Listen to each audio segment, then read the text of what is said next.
do sétimo ano, como é que vocês estão? Tudo bem?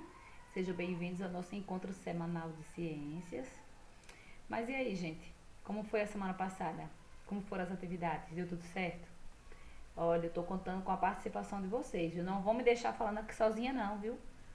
Assistam a aula, acompanhem pelo nosso livro. Vai ser muito bom, vai ser muita aprendizagem. Então não deixe de fazer as atividades. Em caso de dúvida, não deixe de procurar o seu professor, tá bom? Então vamos lá. Aí, na semana passada, né, nós já falamos sobre as doenças transmissíveis, mas daquelas causadas por vírus, né? Também falamos sobre vacinas, soros. Agora, nesta semana, nós vamos falar sobre as doenças causadas por bactérias e protozoários. Mais um grupo de doenças, né? Da página 150 à página 157 do nosso livro. Olha aí. Vamos lá. Doenças causadas por bactérias. Você conhece alguma doença causada por bactéria? Ou você já ouviu falar do nome de alguma bactéria? Vocês sabem que o nosso corpo tem muitas bactérias, né? Nós temos no nosso intestino uma flora intestinal, que é justamente um conjunto de bactérias que trabalham ao nosso favor. Nós precisamos dessas bactérias, elas desenvolvem um trabalho benéfico para a nossa saúde, né? Para a nossa vida, para o nosso bem-estar. Mas também existem outras bactérias que nos causam mal. Então, nesse caso, nós vamos falar das doenças causadas por bactérias. As bactérias que causam doenças são chamadas bactérias patogênicas. Elas podem ser transmitidas de diversas maneiras. Quais são as maneiras? Gotículas de saliva contaminadas espalhadas no ar por espirro, tosse ou fala. É o caso da tuberculose, da meningite bacteriana, de alguns casos de pneumonia, de hanseníase, entre outras. Tá vendo quantas doenças causadas por bactéria? Por contato com alimento, água ou objetos contaminados. É o caso da cólera, da leptospirose, do botulismo e das diarreias causadas por bactérias.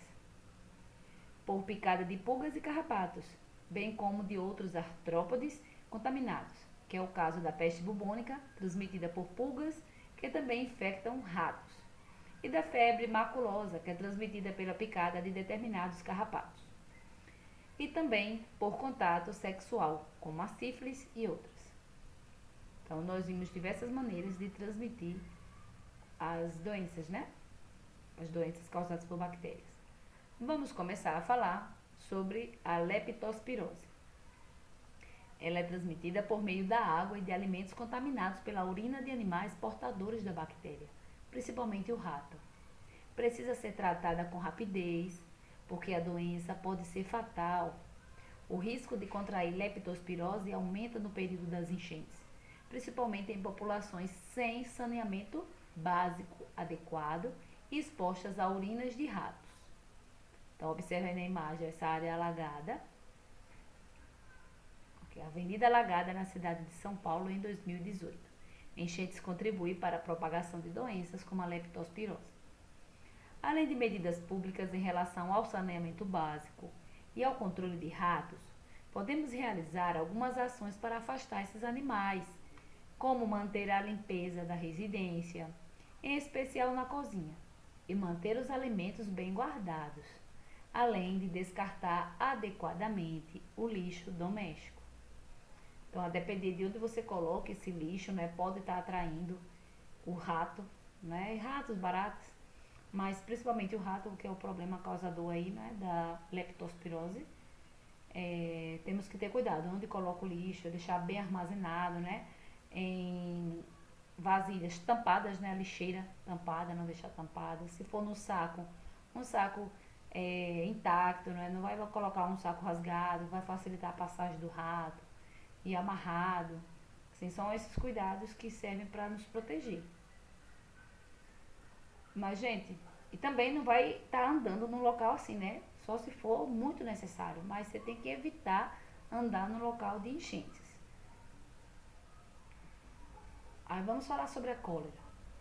A cólera ou o cólera é uma doença provocada por uma bactéria chamada Vibrio chlorerae. O contágio ocorre pela ingestão de alimentos e água contaminados ou pelo contato com fezes ou vômito de pessoas infectadas. A bactéria se instala no intestino humano e provoca diarreia intensa, podendo levar à morte por desidratação. Aí. Para prevenir doenças como a cólera, os alimentos devem ser protegidos contra moscas e outros animais. Frutas, verduras e legumes, quando comido crus, devem ser devidamente higienizados. Lembra lá daquele frasquinho do hipocloreto de sódio que a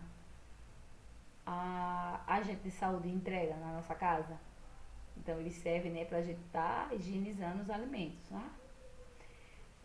Deve-se adicionar ao recipiente uma solução de hipoclorito de sódio que pode ser adquirido em mercados, feiras ou sacolões. As instruções sobre a quantidade de produto que deve ser usada estão no rótulo, que indica também o tempo em que os alimentos devem ficar de molho. Embora seja comum a higienização com vinagre, esse procedimento não é tão eficiente para eliminar os micro-organismos. Olha aqui os alimentos sendo higienizados, né?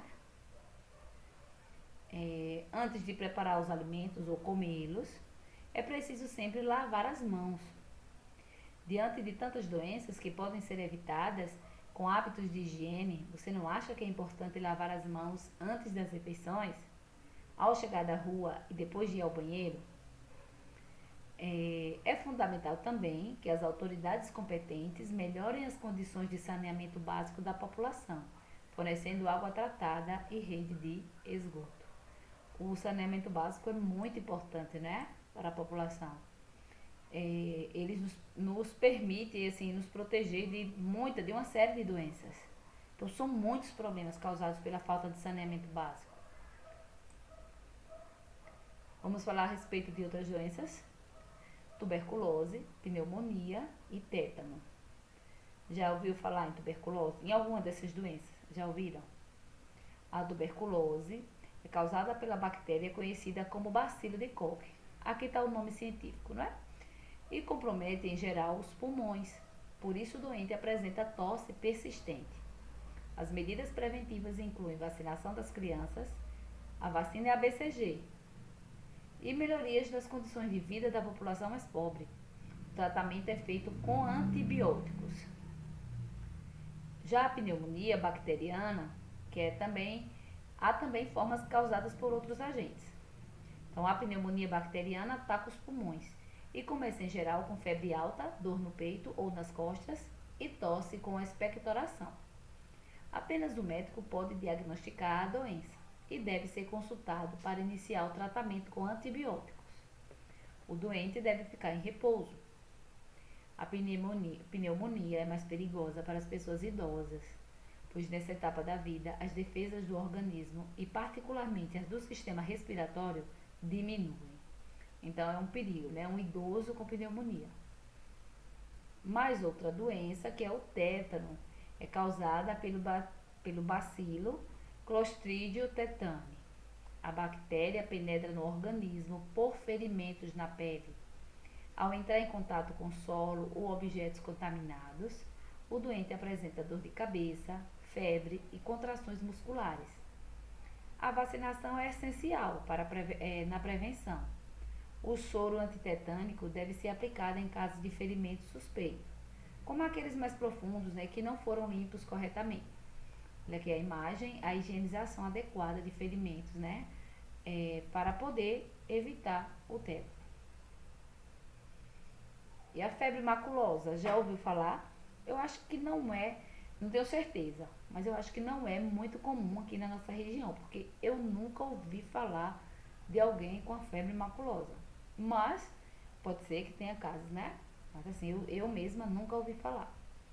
A febre maculosa é uma doença causada por uma bactéria do gênero Rickettsia.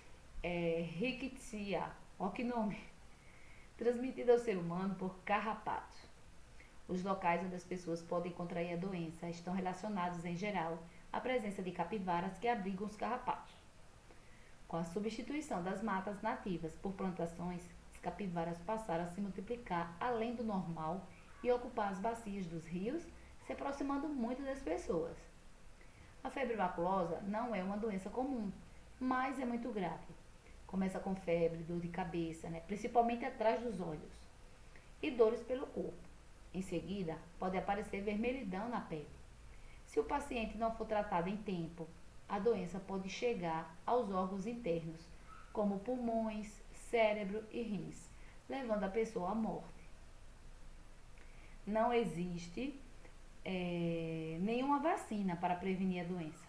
O ideal é que as pessoas evitem as regiões identificadas pela vigilância como áreas de transmissão para a febre maculosa.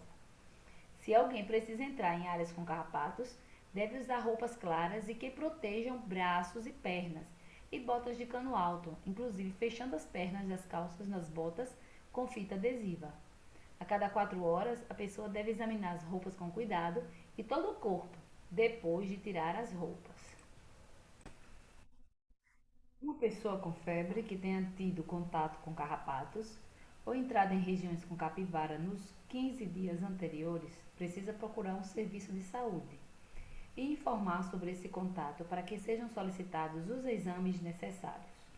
O tratamento deve ser aplicado imediatamente. Então, nós falamos da febre maculosa. Vamos falar de hanseníase. Hanseníase é bem mais comum, não é? A hanseníase é uma doença crônica causada pela bactéria Mycobacterium leprae. A doença atinge principalmente a pele e os nervos periféricos, podendo levar à incapacidade física. Sua ocorrência é de notificação e investigação obrigatórias. A doença pode acometer tanto homens como mulheres de qualquer idade. Entretanto, é necessário um longo período de exposição ao contágio, e apenas uma pequena parcela da população infectada adoece. A bactéria é transmitida principalmente pelas vias aéreas superiores, pelo contato próximo e prolongado de uma pessoa suscetível com um doente não tratado. Seu período de incubação pode levar em média de 2 a 7 anos. Não existe vacina para a prevenção, mas sim tratamento com medicamentos distribuídos gratuitamente nas unidades de saúde.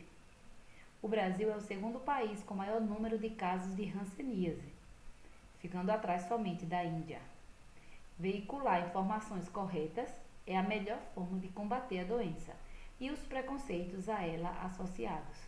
Eu não sei se vocês lembram, mas assim, aí no nosso município, não é? Aqui em Itabaianinha, já teve várias campanhas, né, a respeito da hanseníase. Vocês lembram que tem um período que o PSE, né, do PSE, que todos os alunos preenchem uma ficha falando de manchas no corpo, né, eles descrevem se tem alguma mancha, se essa mancha é de nascença ou não. O objetivo é rastrear a hanseníase, né, identificar se existem os casos. Eu acho que vocês devem lembrar, vocês já fizeram isso na escola. Agora, vamos falar de doenças causadas por protozoários. Essas que já acabamos de falar foram causadas por bactérias. Então, agora protozoários. Alguns protozoários parasitas causam sérias doenças em seres humanos. Muitas delas são endemias. Algumas dessas doenças são causadas por picadas de mosquito, que é o caso da malária e da leishmaniose, ou de percevejos, que é a doença de Chagas. Outras por alimentos ou água contaminados, amebíase, toxoplasmose.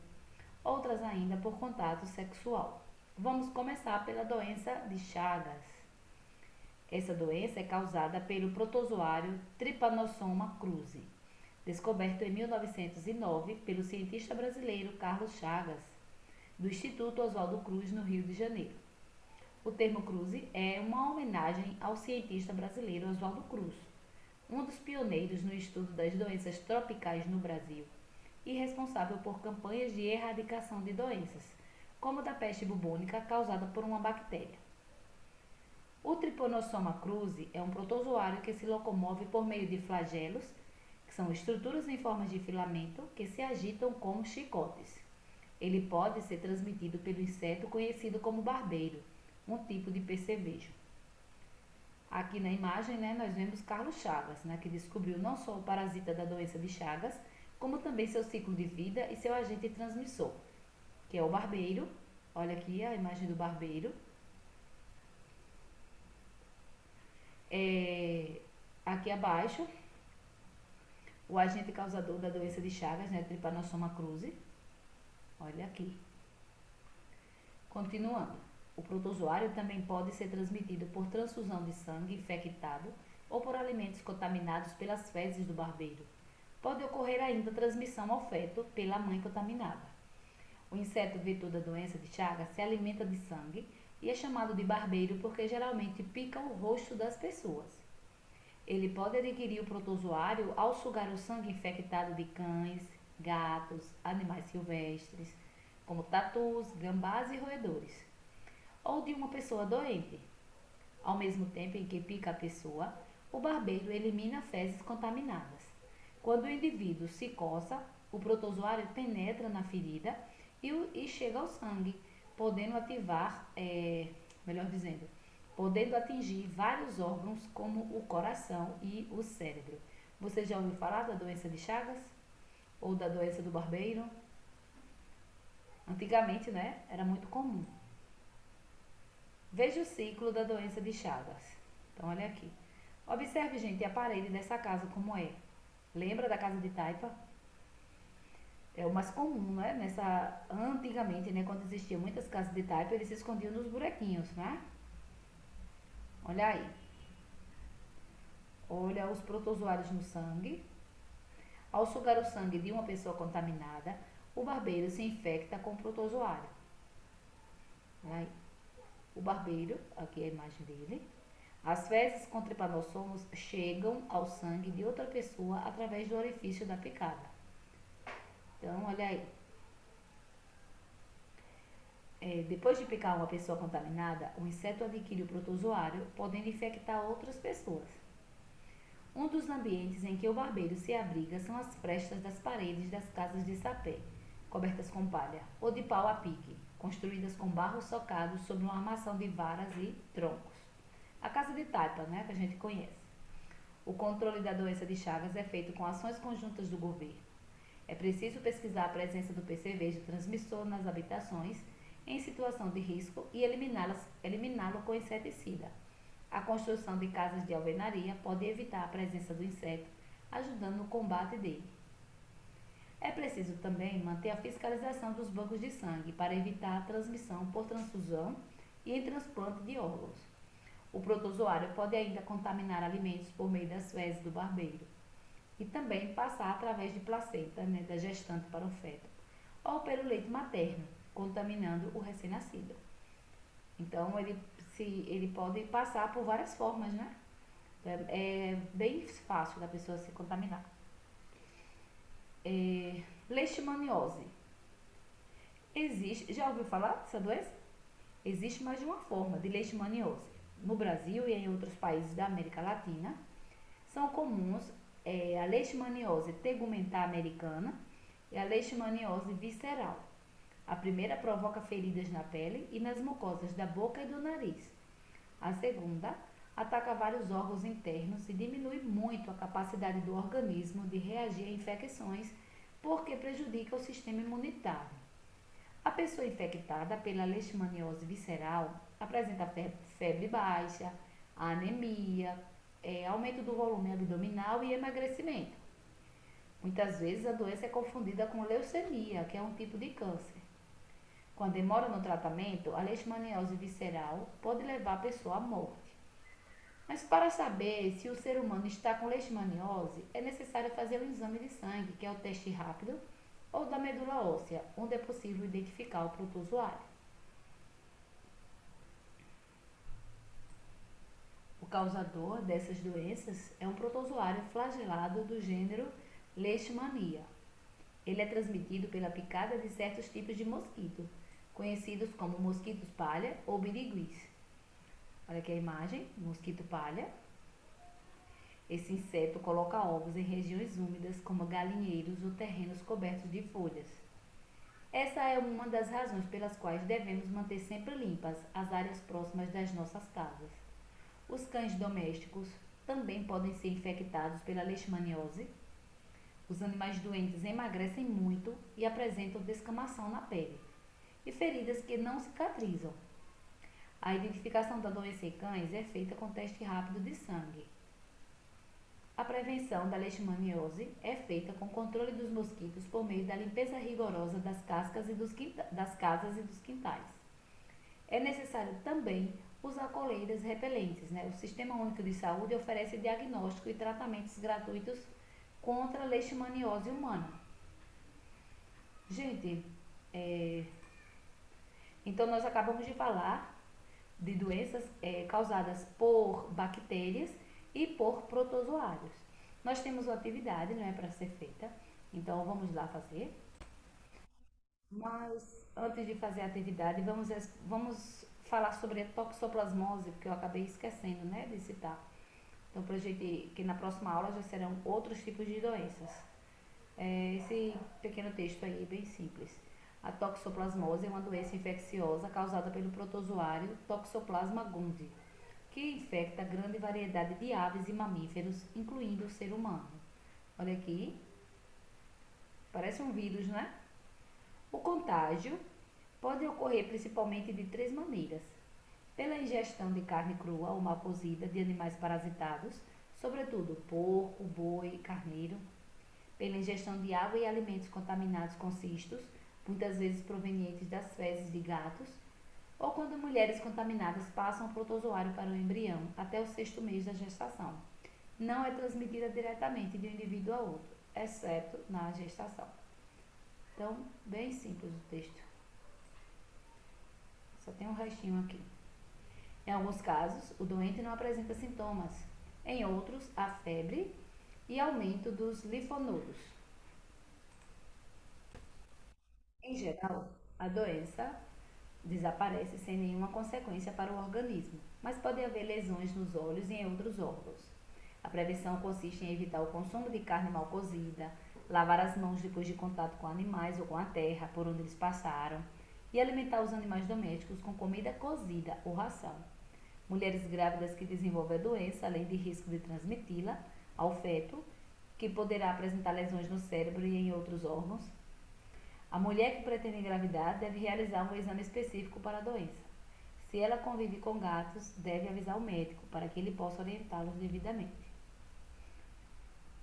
Ainda temos mais duas doenças, que é a amebíase, causada pela entamoeba estolística, um protozoário que apresenta pseudópodes, ou seja, expansões da célula que auxiliam na captura de alimento e na locomoção. Olha aqui. O ser humano se contamina ao ingerir alimentos ou água com cistos de ameba, eliminadas nas fezes de indivíduos portadores da ameba. Também pode ser transmitido pelo contato direto de mãos contaminadas. No intestino grosso, o cisto libera as amebas que invadem a mucosa intestinal e provocam feridas e diarreia. Às vezes, as amebas atingem o fígado ou outros órgãos que provocam lesões.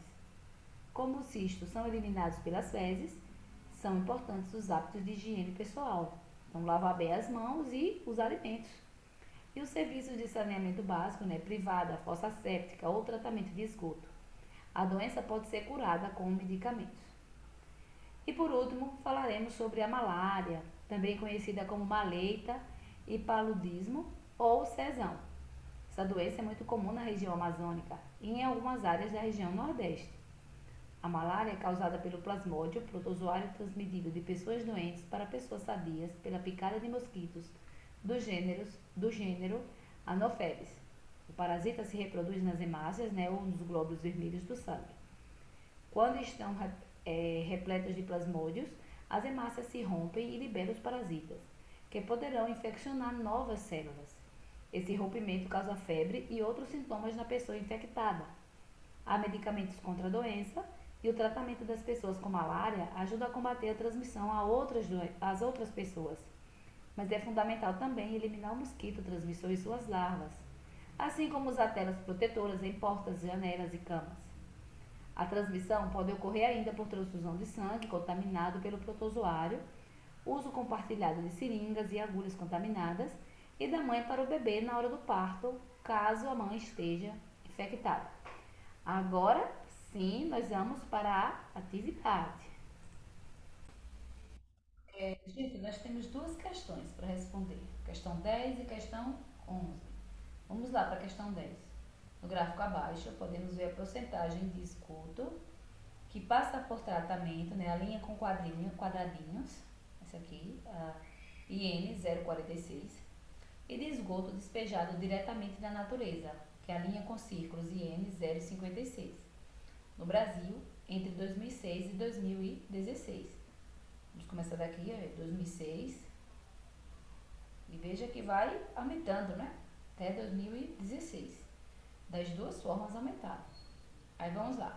Letra A. Qual é a porcentagem da população com acesso a esgoto tratado em 2006 e em 2016? Vamos lá. Em 2006, acesso a esgoto tratado vai ser a do quadradinho. Então, essa aqui. Em 2006, qual o percentual de pessoas? Vai ser entre 30% e 40%. E em 2016, aí já vai ser de 40% a 50%, né? Entre 40% e 50%. A pergunta da letra B. Em qual ano da série histórica você esperaria encontrar maior número de casos de doenças como a cólera e por quê? Então, seria o ano de 2006, porque é o menor índice, né, do percentual de rede de esgoto que passa por tratamento. A outra pergunta, sim, por quê? Porque esse foi o ano com a menor porcentagem de esgoto tratado. A falta de tratamento de esgoto aumenta a ocorrência de doenças transmitidas por micro-organismos presentes na água contaminada, como a hepatite, a cólera, além de diarreia, né, infecciosa e esquistossomose, entre outras. Aí vem a letra C. Estima-se que cada real investido em saneamento básico economiza R$ 9,00 em gasto com a saúde. Explique por que isso acontece. Então, gente, se o saneamento básico acontece, as pessoas têm muito menos, elas vão adoecer muito menos, né? Então, se vai adoecer menos, então vai economizar esse dinheiro gasto com a saúde. Nós já vimos aí em todas as doenças que a gente fala, a maioria delas é toda saneamento básico, é fundamental para evitar. Então, quanto mais saneamento básico, menos doenças vão estar atacando as pessoas. Então, aí é economia de dinheiro com a saúde, certo? Então, o acesso de água limpa e o tratamento de esgoto diminui o número de pessoas doentes, o que representa uma economia com gasto da saúde, como medicamentos e internações. Gente, a questão 11, nós respondemos a 10, né? Então, a questão 11 vocês vão ler direitinho e vão responder. E em caso de dúvida, falem com o seu professor. Nós encerramos aqui a nossa primeira videoaula, mas daqui a pouquinho a gente retorna com a nossa segunda semanal, tá bom? Então, fiquem com Deus e até daqui a pouquinho.